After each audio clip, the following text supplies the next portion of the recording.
Welcome to Growing Up in the Outdoors. I'm your host, Kenny Foster.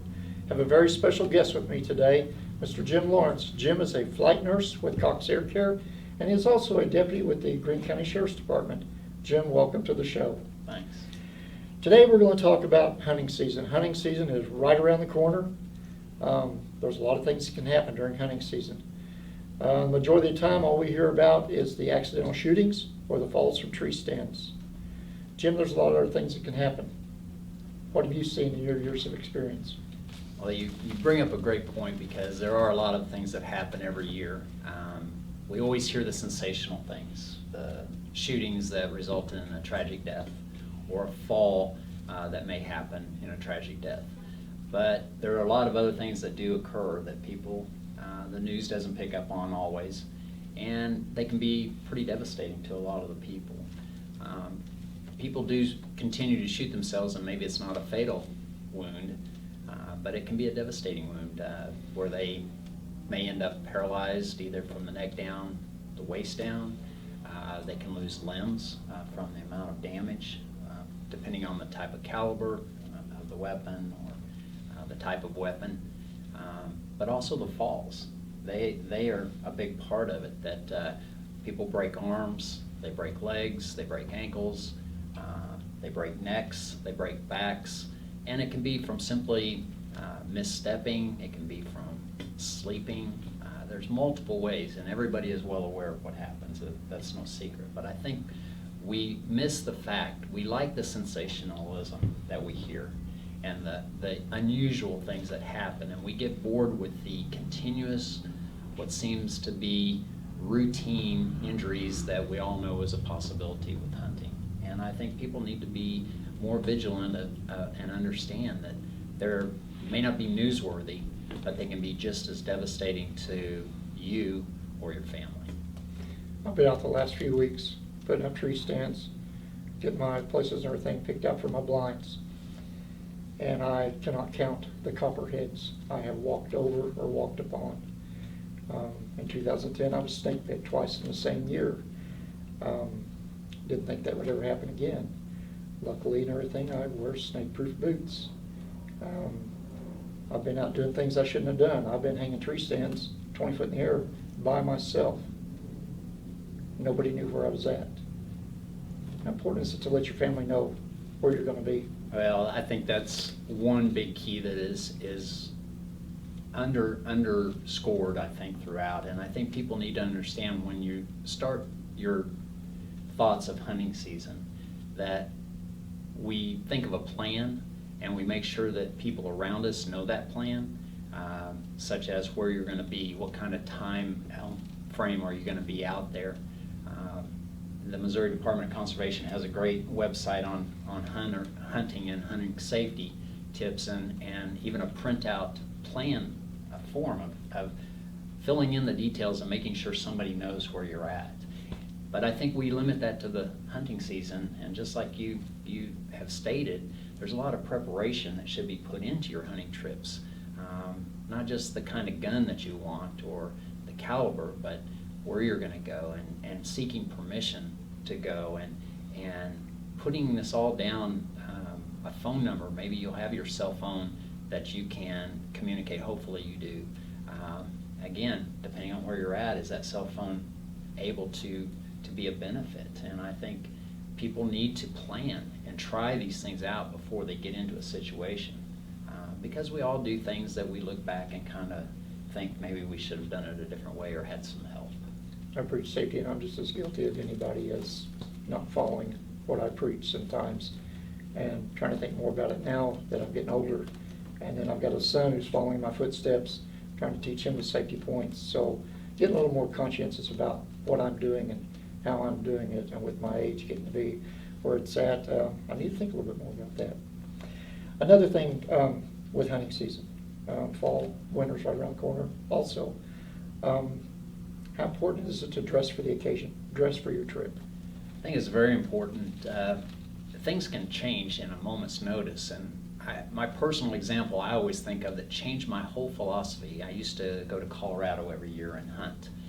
And this particular year, it was a beautiful 70-degree day. and we had our packs, and we were hiking in to some BLM land, or the Bureau of Land Management land, is public land out there. And as we were hiking into that area, it was a gorgeous day. That night it started raining, and by 7 a.m. we had 4 inches of snow on the ground. And I was not prepared. I went in on a tank top and just had a little long sleeve shirt thrown in my backpack, totally unprepared. And I truly felt that, and questioned whether this was gonna be my last day on earth, because I was so underprepared. And it just impressed upon me, even here in the Ozarks, we may not have that huge extreme, but we all know how the weather changes here in a moment's notice. And it is very important that you are prepared. Layering is the best way you can do things. You can have that layer next to your body that wicks away the moisture, that if it is warm enough, maybe that day you're out, maybe you're not gonna be far from a camper, but you never know if you're injured from the time you leave that camper or tent or camp, and when you get back, you want to make sure you have those layers that you can as the nights get cold.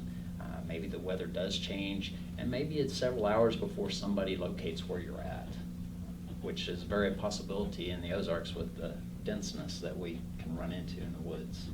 Well, I'm a retired paramedic. You're a flight nurse. You're a deputy.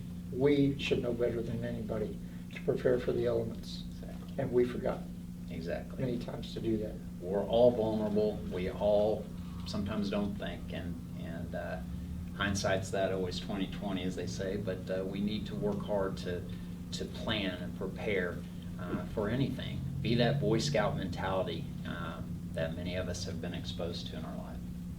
Now, with all your years in law enforcement and as a flight nurse, is there anything you could expand upon that we might not be thinking about, that maybe you've seen or you've thought about or you've heard about and everything from other resources that can keep someone safe? Yes, I think there's the basics that we talk about in hunter safety, making sure you have that plan and people are aware of where you're at.